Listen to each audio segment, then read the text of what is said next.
Those of you that don't know me, my name is Jerry Rivera Dueño, and I was introduced to the Tesla Tech Conference through a friend of mine who you guys may or may not know. His name is Jack Slovak. Some of you may have known him. And he introduced me to this conference 2 years ago. And it was because of him that the technology that you see on this table and I'm going to be speaking about came to be. If it wasn't for him, I wouldn't have had the, let's just say, the will to do it. And I honor this talk today in the memory of Jack Slovak. So,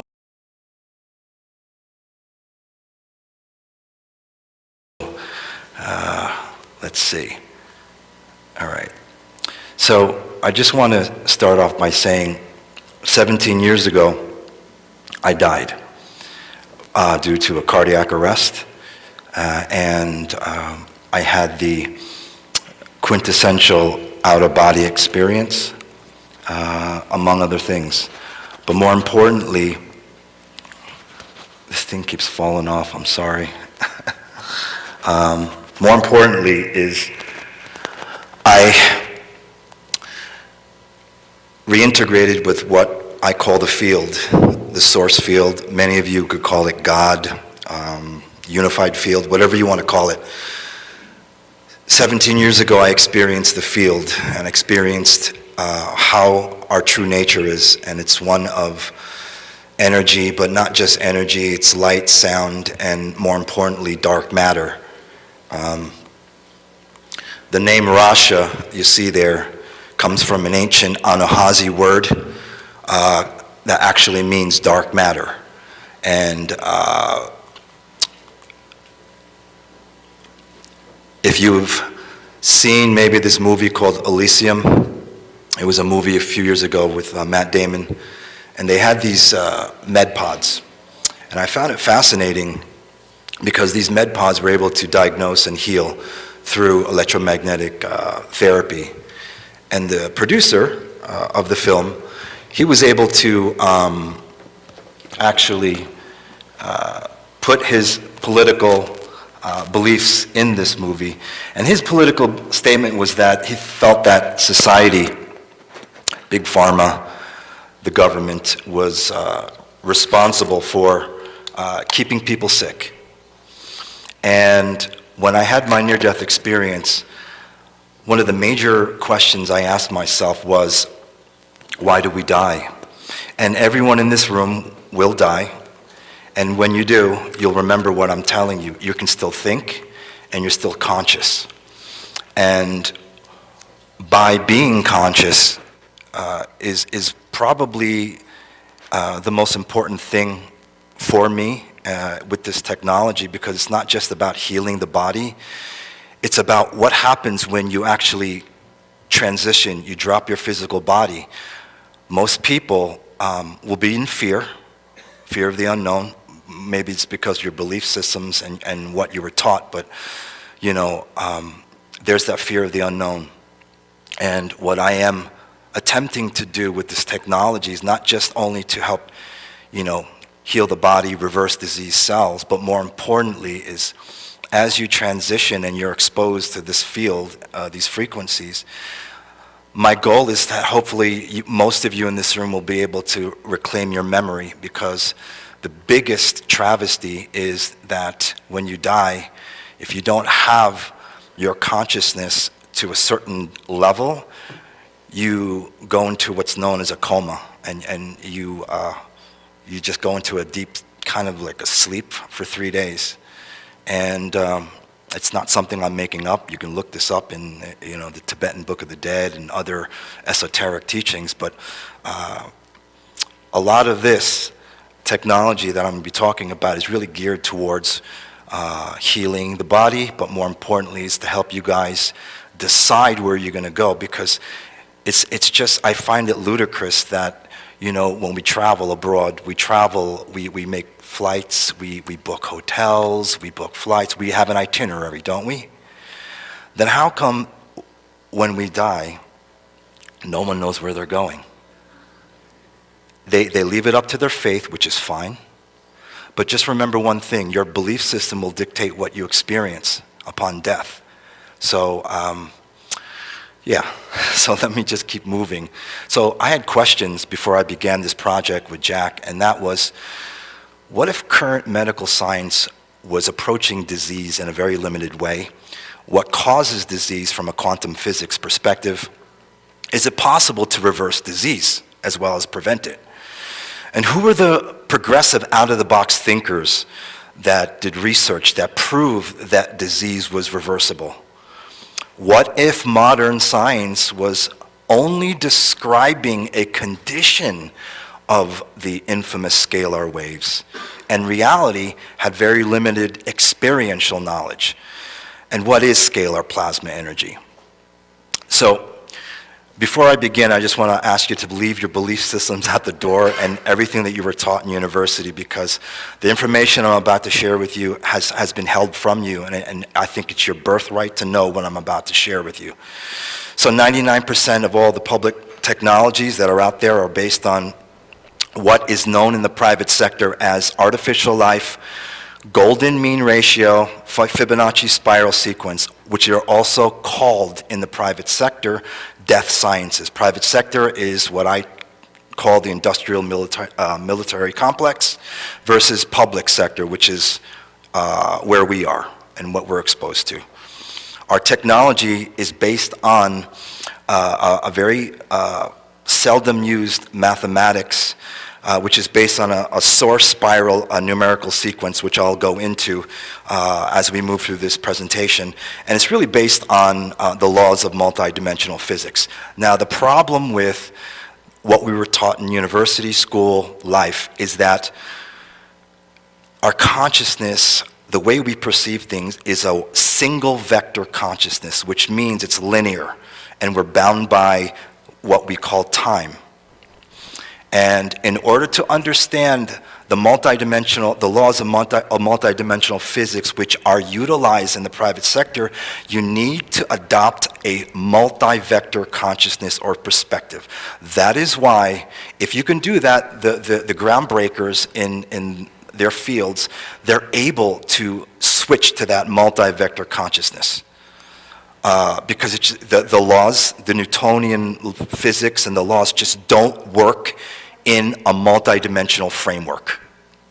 Now, our spiral coils are very unique because they're derived on what's known as source spiral mathematics and sequence, which leads to internal quantum self-regeneration versus, let's just say, the inorganic vortex-based mathematics or golden mean ratio or Fibonacci spiral sequence, which has to do with recycling of finite energy to create expansion, not expansion through self-regenerated power.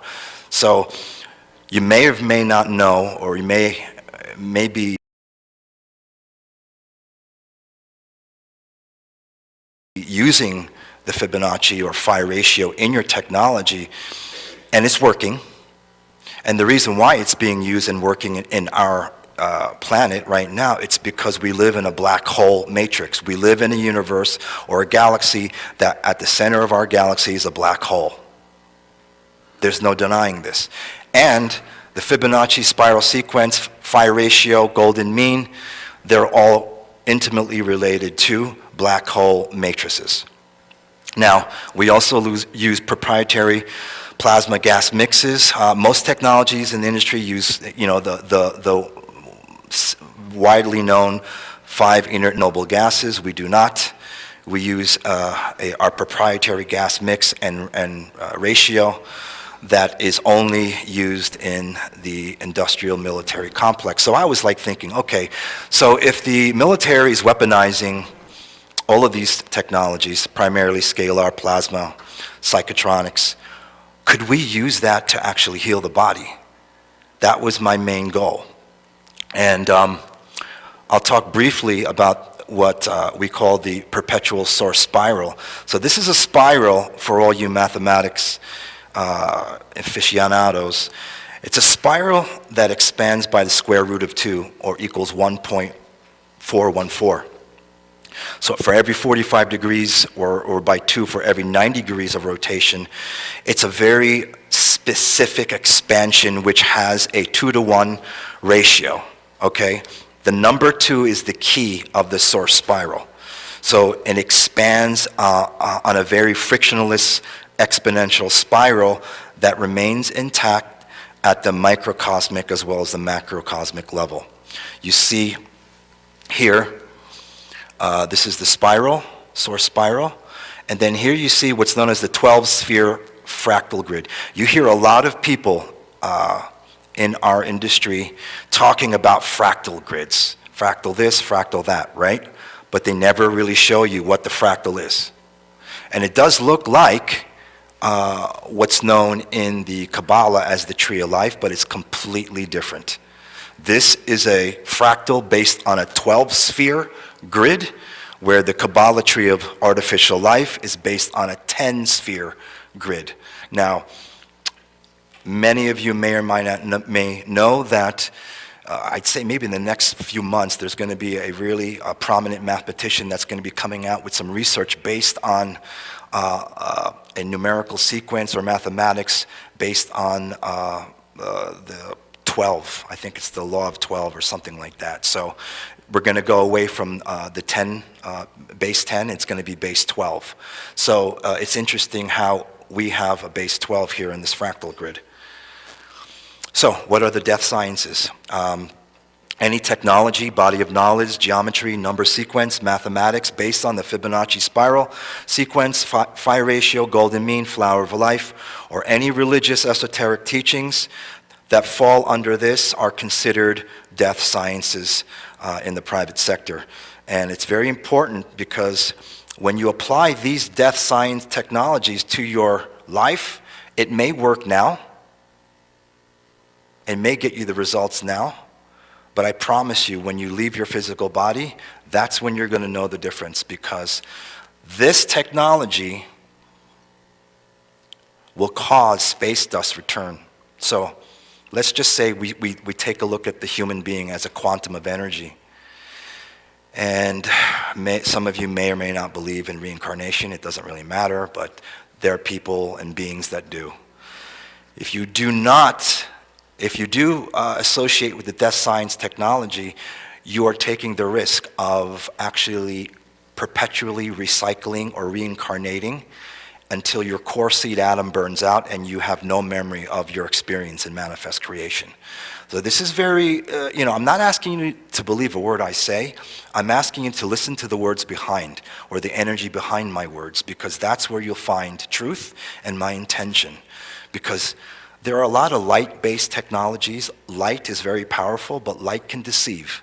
Why? Because light refracts. Sound never lies. And that's why we use sound in our technology. The yin-yang. Many of you know of this, but it's actually a recycling mutation. The yin-yang is the core energy flows associated with the tube torus, another distorted energy pattern. It has to do with perpetual recirculation until exhaustion into cosmic space dust. So everything to me is energy. And it should be for you too, because that's what your true nature is. It's energy. It's not the physical body that you walk around in. So the yin-yang system was designed to actually vampire energy from living systems. And it's very prevalent in a black hole universe, which we are in. So the yin-yang is built upon the Fibonacci spiral, which is a vampiring spiral. Now, the Fibonacci sequence features a sequence of numerical expansion in which the next expansion number comes about by being added together or devouring the two numbers before it. So let's think of it, the numbers as energy, a quantum of energy. The two previous numbers are added together and consumed in order to become the next number, leaving nothing in their place. It's very important. So if you really, really think about it and you meditate on this, it's kind of scary. So the proof is in the numbers. And for any of you that wants this presentation, just email me and I'll give it to you. So you don't have to take your notes. I'll give you the presentation. So the proof is in the numbers. You can see the sequence of the Fibonacci here, beginning with 0. And it's really, the Fibonacci is derived by adding the two numbers before it in order to get the next one. Whereas here, the source spiral numerical sequence actually has to do with doubling or multiplication times 2. So it's a growth by exponentiation. And it's very, very different when you're dealing with energy. And for those of you that know what I'm talking about, when you're doing mathematical equations that have to do with technologies that deal with energy, you want an energy source that's actually self-perpetuated, self-regenerated, versus something that has to do with recycling until you don't have any more of that source of energy. You have to take it from somewhere else. So here, our coils are based on this sacred geometry, which is actually known as the perpetual source code. Okay, so our coils are hand wound based upon this sequence versus the flower of life. Okay, the flower of life is intimately related to the expansion of the Fibonacci spiral and the 10 tree, we call it the artificial tree of life, okay, versus the 12-sphere fractal grid and the source spiral. Here are some differences, which you can see there. I won't really go into it. You can take a look at this on your own. And I invite you to do your due diligence. Do your own research. Don't take my word for it. Go into what I'm proposing here and see if what I'm talking about has truth. So, we all know that there's a growing limitation in public medical science versus in the private sector. Newtonian-based perspective versus a multidimensional framework. University-taught knowledge versus universally known knowledge. Pharmaceutical-based paradigm versus energy-based. And we all know that the public science, medical science, is at least 30 years behind what's going on in the private sector. We all know that. So we know that Trump in January declassified a whole bunch of free energy and, in my case, anti-aging technologies from the DoD, Department of Defense. Here is just a snapshot. There are currently about 5,700 classified patents that are now going to be released over the next 10 years. So it's just interesting to find out that there's that many hidden patents that have to do with anti-aging, reverse aging, or free energy. This gentleman, Dr. David Sinclair, back in 2014, he was already proving through mice that we're able to control the gene. We're able to turn on certain genes on and off. And this is what our technology does.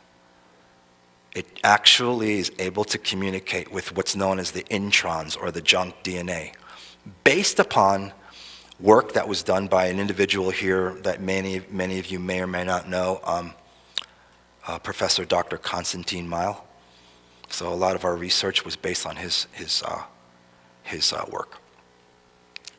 Here's the little I don't know. It was his article, Sinclair's article, that he was able to reverse aging in mice. Okay, so many of us here are over the age of 20, and aging has a lot to do with it. Many of you may have heard of the immune system, right? It's a system in our body that attacks and destroys virus cells, invader cells. But many of you may or may not know that the immune system doesn't heal the body. Once it destroys the virus cell, its mission is complete. It doesn't heal the body in any shape or form. So What does heal the body is what's known as the cellular regenerative system, which was researched extensively by the late two-time Nobel Prize nominee, Dr. Robert Becker. He wrote The Body Electric. And this system of the body, he thought it was an electromagnetic system, but in actuality, it's more than an electromagnetic system. It's actually an electromagnetic system that is comprised of longitudinal scalar energy. And I'll show how that's possible in the next slide, because no one will tell you this, that our body is actually comprised of 5 scalar fields. We have 4 in our body and 1 vertical, okay? This information is used in the private sector to actually manipulate and mind control the human being, because they know that the human organism is based on scalar energy. And they use scalar energy to mind control, manipulate the masses. So this is a depiction. You'll have this when I send you. If you email me, I'll send you this. But it's very interesting that each of these scalar fields in our body are intimately related to our chakra systems. If you don't, how many of you have heard of chakras? Okay, so isn't it interesting that modern science wants to poo-poo chakras and say they don't exist? But in the private sector, they know that chakras exist, and the chakras are intimately related. They're actually, these scalar shields are intimately related to 3 chakras each in our body. Okay?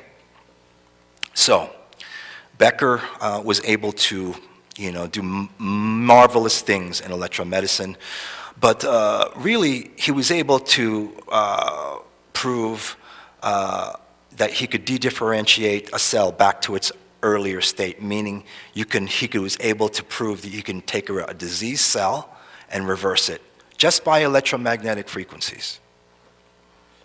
Here's a paper that was published by him back in 1967. So here it is. This is his paper using small electrical currents doing exactly what I just said, reversing a diseased cell back to its normal state. Okay? So, what is disease in the quantum morphogenetic field physics perspective? For us, disease is nothing more than vibrational distortions in the energy field of a human organism. These are also known as what we call miasms. And all of these diseases that we have are distortions in the scalar fields in our body, the scalar shields. And if you can actually reprogram those scalar fields in our body, guess what? Disease disappears. Now, it was just a theory until we actually put it to the test. So, the aging process happens because our cellular regenerative system deteriorates. Okay? That's why you'll hear people taking supplements, taking nutraceuticals to boost their immune system, but they still aren't able to heal the body. Why? Because the immune system does not heal the body. It's the cellular regenerative system that does that, okay? Okay, so according to Tesla, we have a scalar interferometer in our body, which is our brain, right? The left and right hemisphere of the brain is a very fascinating organ, I call it, supercomputer, because the brain and nervous system processes high-frequency discharges and can create scalar waves. So when we create thoughts, we're actually creating scalar energy. Now, it's important to understand that things like direct cognition, telepathy, manifestation, molecular transmutation, all the things that people call higher sensory perception, is absolutely attainable if you were to use your brain in the right way, meaning you're able to control what you create or what you think, okay? Now, all disease is a scalar wave distortion, a miasm, okay? So we took autism spectrum disorder because a dear friend of mine, there she is, Rose, she's going to come up here because we actually used her son as a case study with our device, and he was autistic, nonverbal, and now he's not. And we have a video and some case studies here to show you. So if you don't believe that miasms actually exist, there's tons of published research online to show you that actually miasms do exist, and they do affect, disease. Okay? So who are the groundbreakers in our technology? Obviously, Nikola Tesla, Dr. Royal Rife, Antoine Priori, and Constantine Weil. Those are the 4 individuals that influenced our technology. So we all know Tesla. That's why we're here, right? But many of you may or may know that he actually was responsible for a whole branch of medicine called electromedicine. Now, he never patented anything in this area, but he did announce his findings to the medical community at the time. So we're all familiar with his flat coil. We all know that his coils were able to generate scalar energy. And it's interesting that this quote that we all have heard of, if you can find the secrets of the universe, think in terms of energy, frequency, and vibration. His work, his patent, spawned our coils. Now, our coils are a bit different than Tesla's flat coils. Obviously, they're more, you see, toroidal or three-dimensional, right? But they're based on that pattern that I showed you earlier. And, let's go over Scalar. And I'm asking you to think from a multi-vector perspective. Many of you know that scalar is produced when 2 electromagnetic waves come together from 2 opposite converging vectors, right? That's the theory. And when these energy vectors meet, they cancel each other out, leaving a standing wave or a stationary energy field. But we're only now finding that this stationary field is not empty, it's not a vacuum.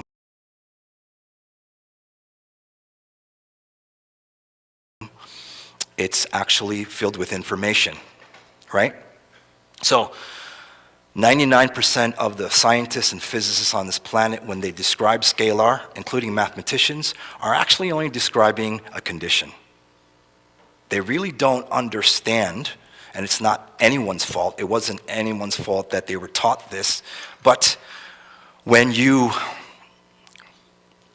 die, and you will, and you reintegrate back into the field, you will understand that this whole field, this empty space between you and I, is filled with scalar. The field is scalar, okay? Plasma can convert a transverse wave into a longitudinal scalar wave, okay? And the work of Antoine Priori proved this. So that's our device there with the 2 vortex coils and the plasma gas tube, okay? That's the whole device there with our software. Here's the inert noble gases that I'm just showing you that most technologies use. We do not. There's published research on inert noble gases, so if you think it's just anecdotal, it's not. It's published, and there's tons of papers online about the biological healing properties of inert noble gases. So, what is scalar? So, when I had my near-death experience, 3-dimensional reality converged with multi-dimensional reality, meaning my 3D reality that we live right now met with the multi-dimensional framework of existence. That convergence allowed me to reintegrate to the field. Now, a scalar wave or energy is a multi-dimensional spherical standing wave pattern that emanates out of a fixed point of sound tonal vibration within the morphogenetic field of the cosmic unified field. So, what is scalar? It's a self-generated fission-fusion process. All it is light, sound, expansion, contraction. Tesla used more of the electrical vector, expansion.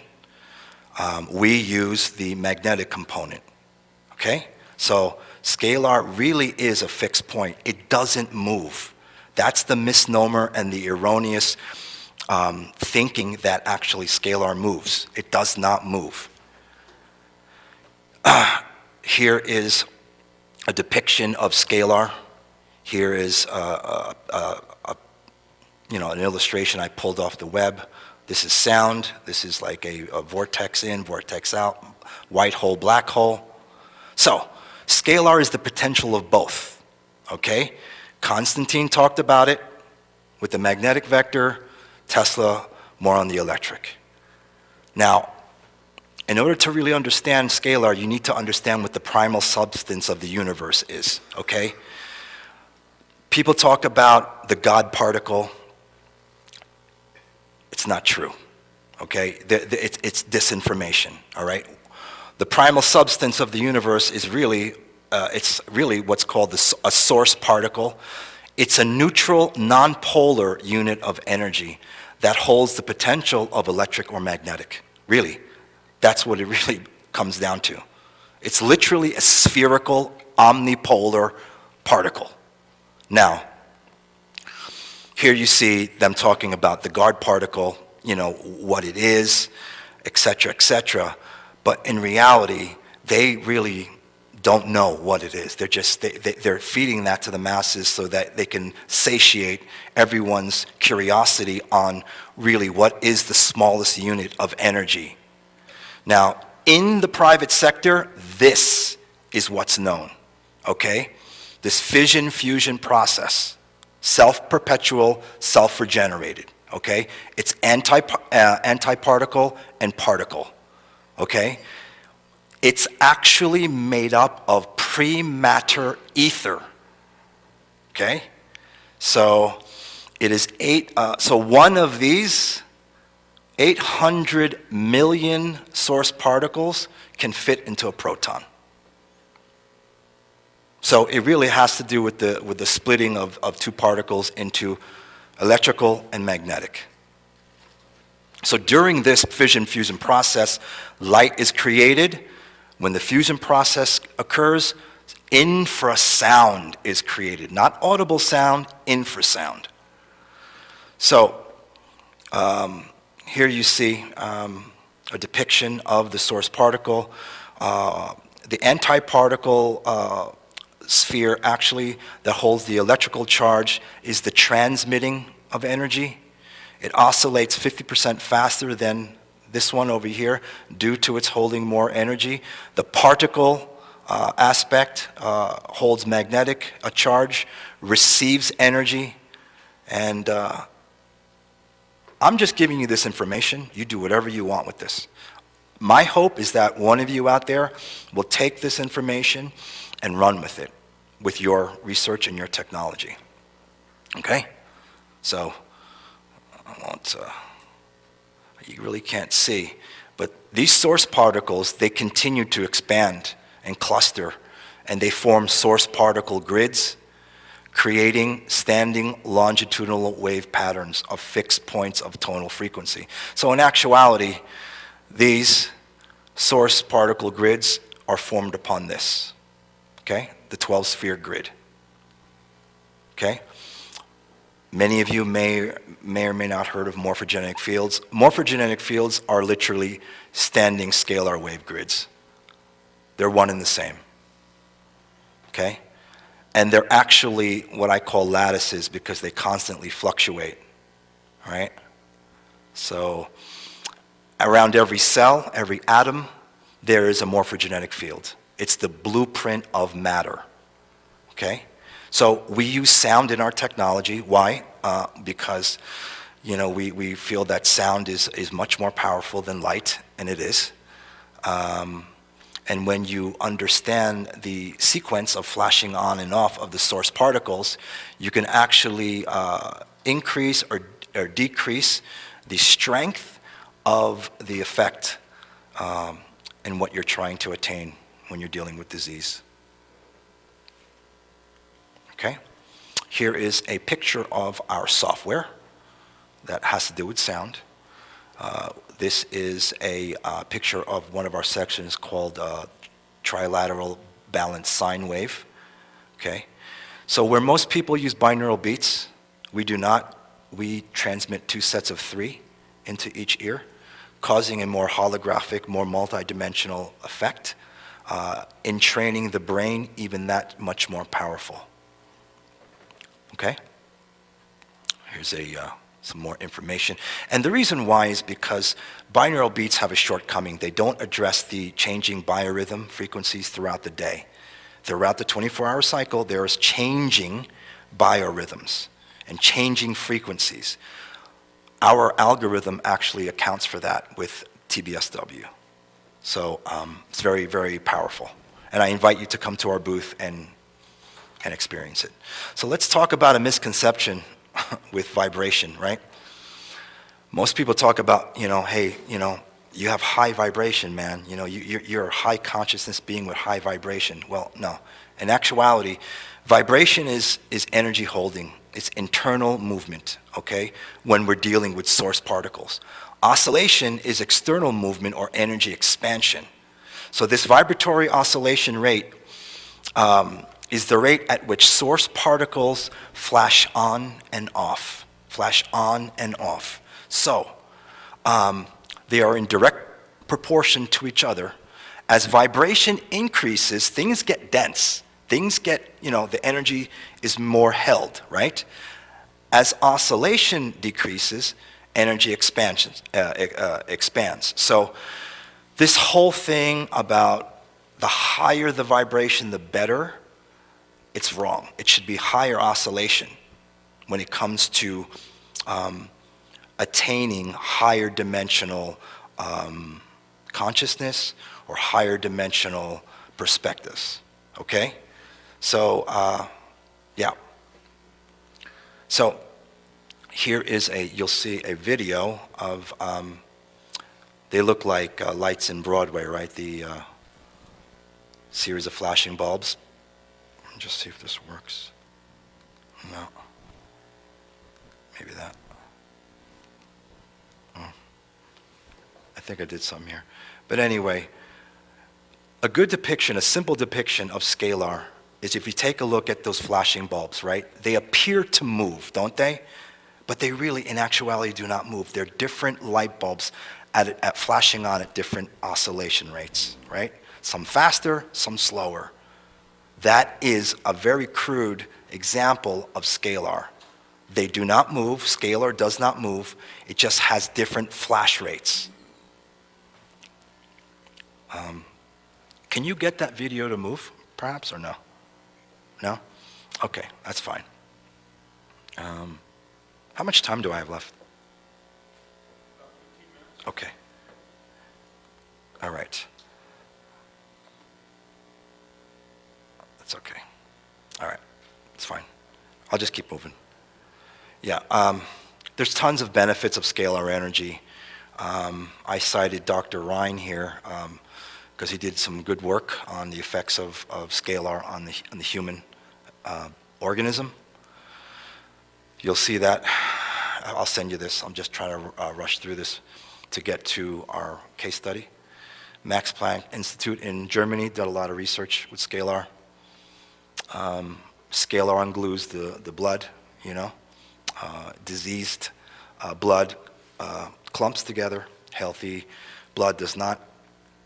Scalar on pathogens, it's great for, addressing pathogens like candida in the body. So it's interesting that Tesla was exposed to tremendous amounts of electrosmog during his life, right? Well, that's what you'd think. Yet he lived to 86, far beyond the 65-year mean in 1943. Now, why is that? Tesla and many of the doctors in the day believed it's because he found ways to neutralize disease, bacteria, and harmful electrosmog radiation due to his exposure to the scalar field. Because people say, well, aren't you, wasn't Tesla exposed to a lot of electrosmog? Yeah, he was.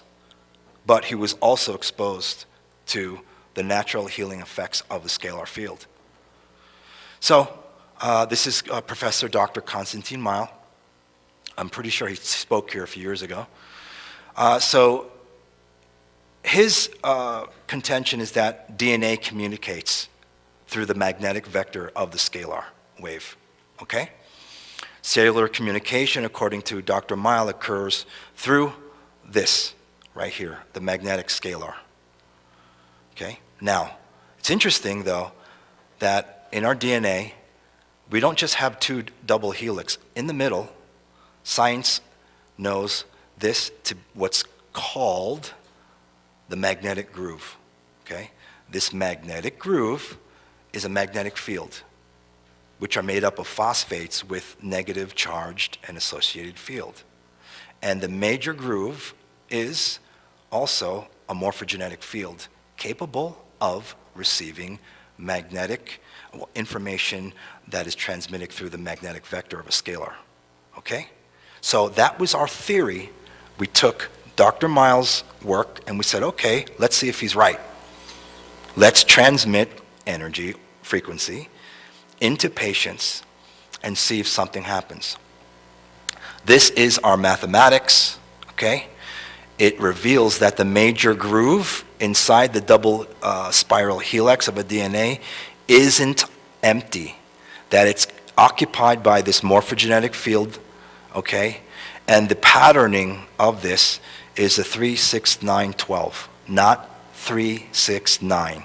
Everyone talks about 3, 6, 9, but they forget about the 12, okay? Why is the 12 so important?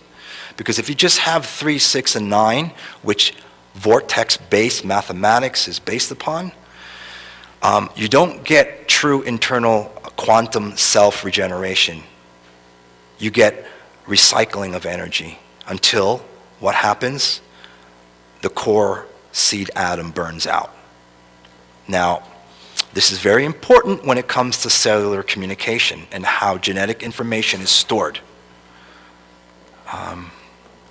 This is a depiction of our 3, 6, 9, 12 mathematics. And our coils are based upon this mathematics. The way those coils are wound are based on this, okay? And if you want to come to the booth later, I'll explain more to you. I'm just trying to get through this. Now, we're able to actually transmit this information to what's known as the junk DNA or introns, okay? Introns are information carriers, and according to Konstantin Meil, gene control metabolism is only possible when energy plus information are present, or scalar, okay? We can move disease out of the body by reprogramming the morphogenetic field of the DNA. Here's a great book on junk DNA that has to do with dark matter. Isn't it interesting that the name of our device, Rasha, means dark matter, and this woman is talking about junk DNA, introns, the dark matter of the genome. It's not by coincidence. I didn't make that up. It's just, it just happens to be. So a lot of our research is based on Russian researchers that believe that our DNA is equivalent to internet or a holographic computer, and that the DNA actually operates like a computer, a living computer.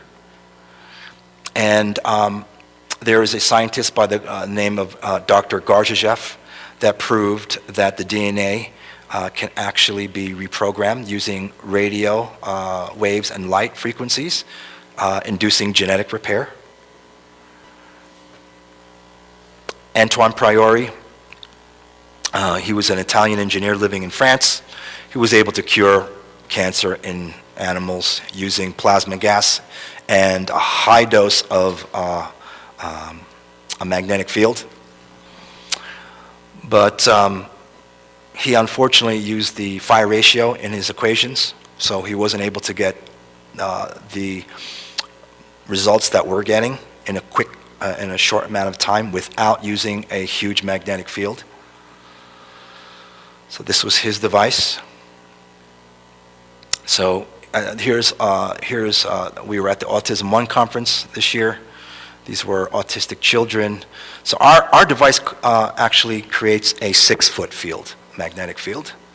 And any person within that field is affected, meaning we're able to transmit energy plus information into the introns as long as they're within 6 feet.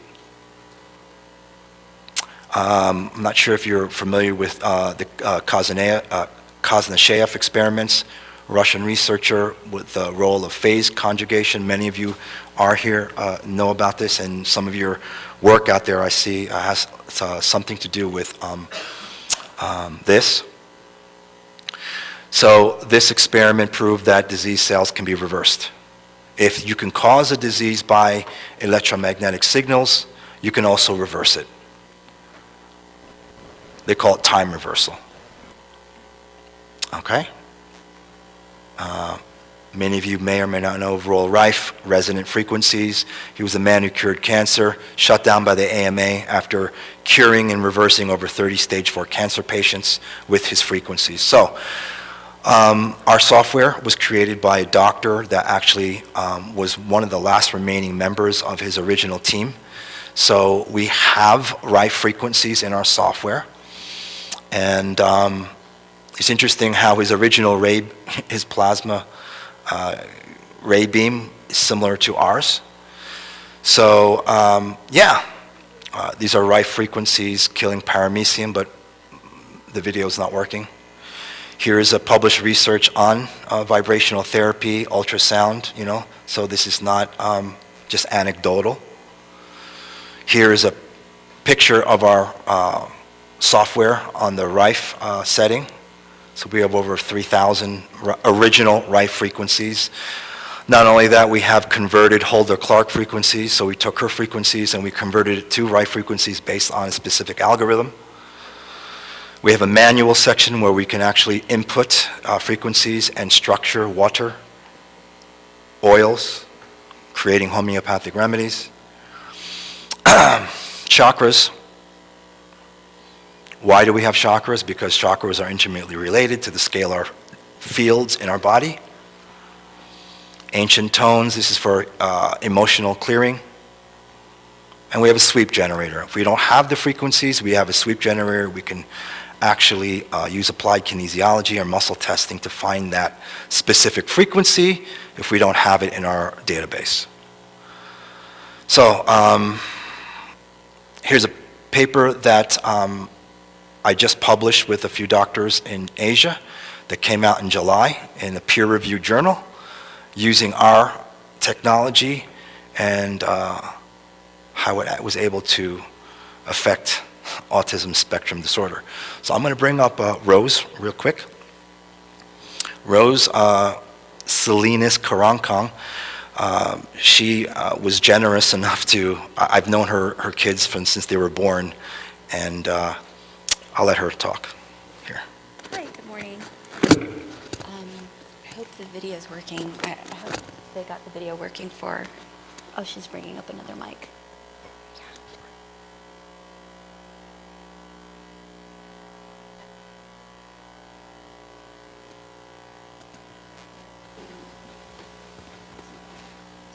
Hello? Okay, there we go. So, again, my son was, first of all, we used the ATEC, which is the Autism Treatment Evaluation Checklist, which is what many parents, teachers, and other professionals use to kind of compare baseline scores before starting a treatment program, and then looking at post-treatment scores to see if there was any progress. We also utilized GCMAF. I'm not sure if any of you have heard that. It helps to activate the immune system.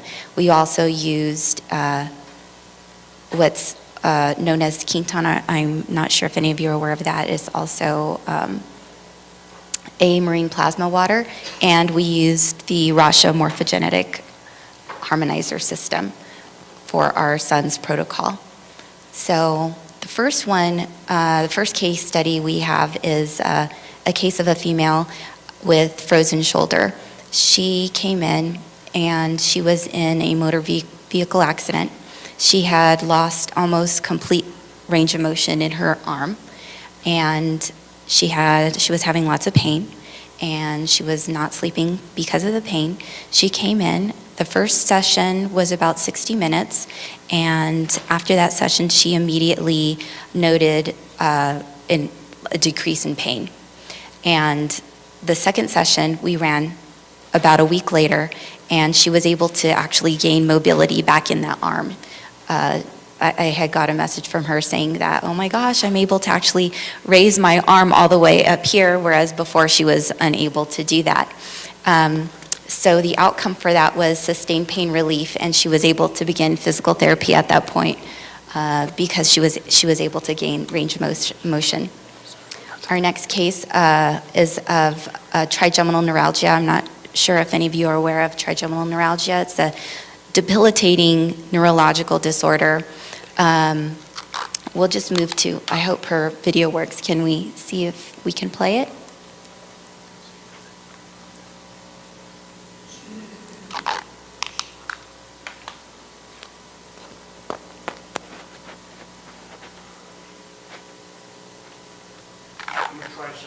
Okay.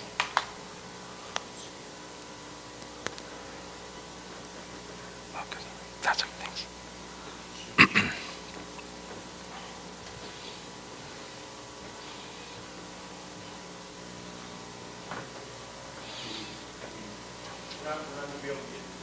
The video's not included in the file. Okay.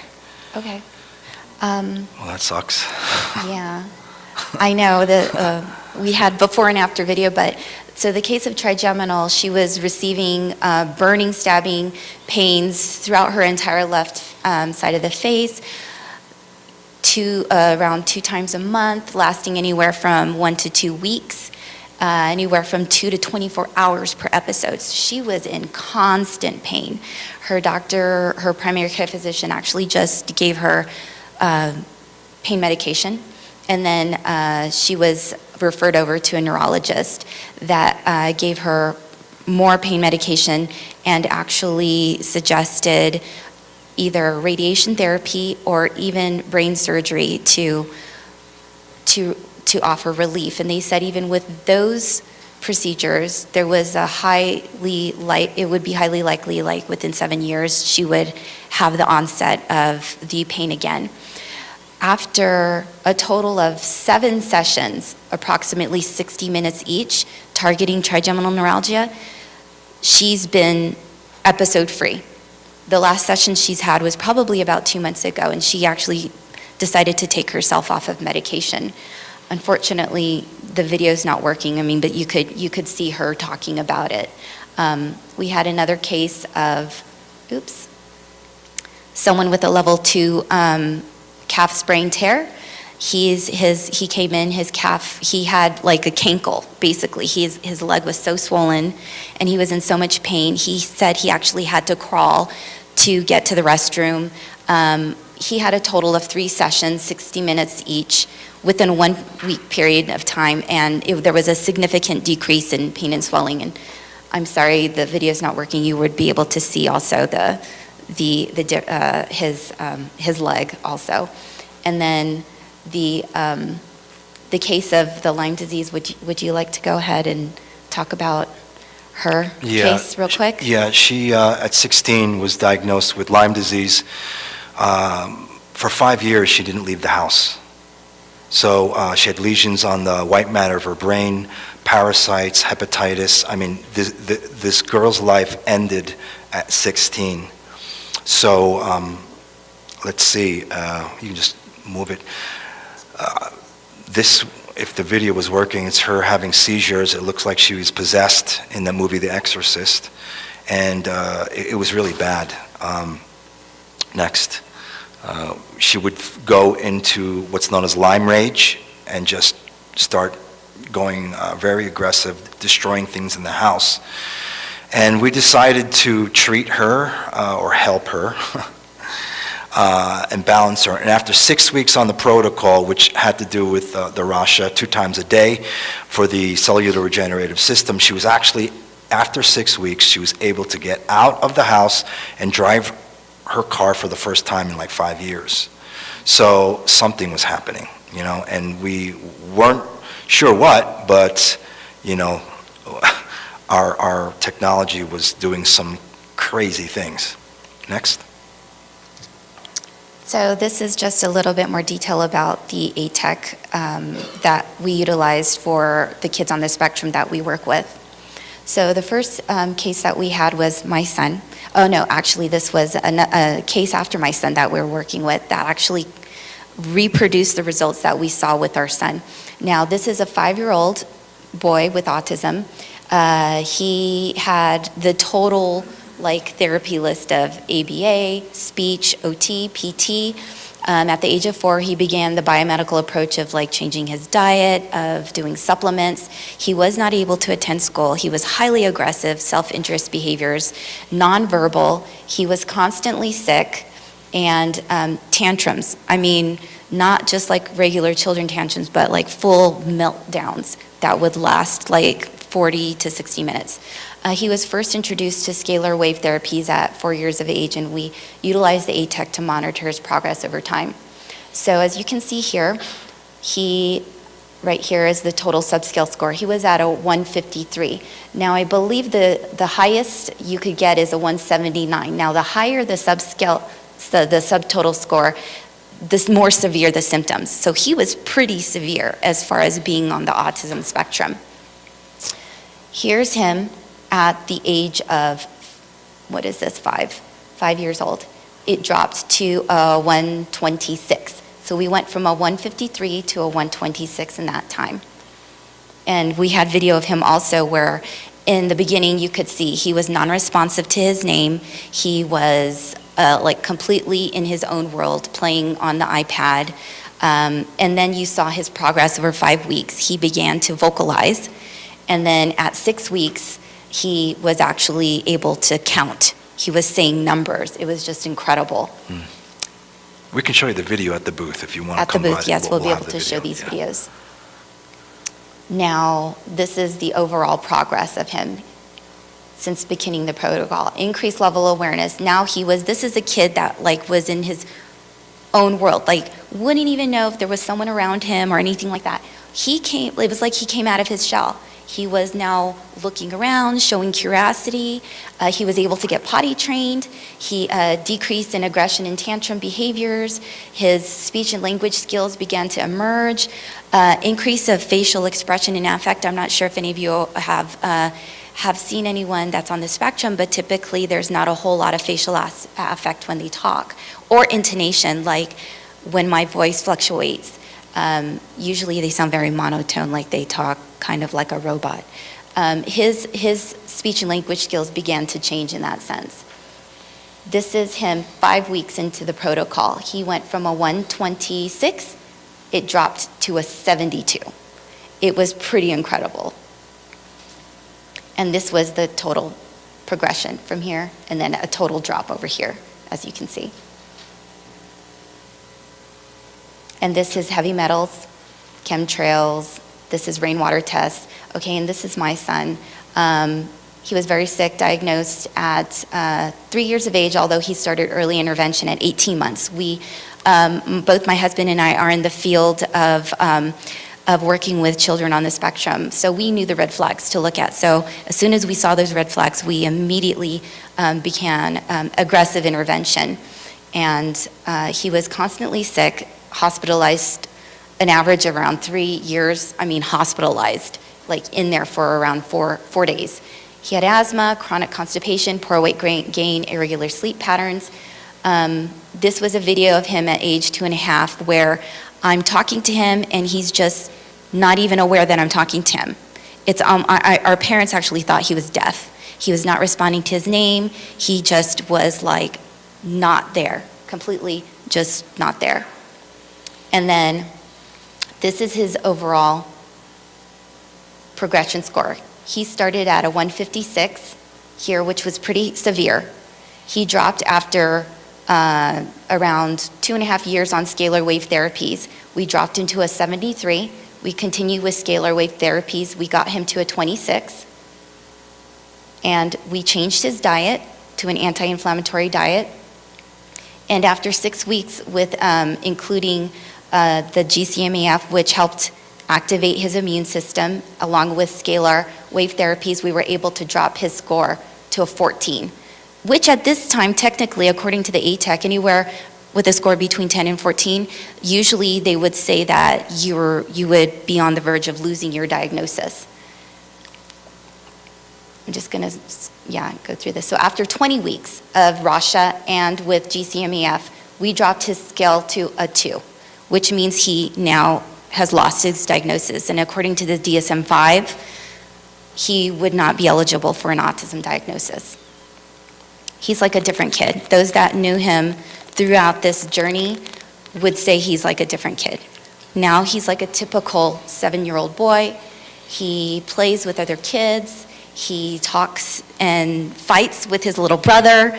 I mean, it's pretty incredible. It absolutely is incredible. So here you see the progression with the Rasha. It's just amazing. If any of you have time, please stop by our booth. We'll be happy to show you the videos. Yeah, and these are just the videos of everything and the overall update.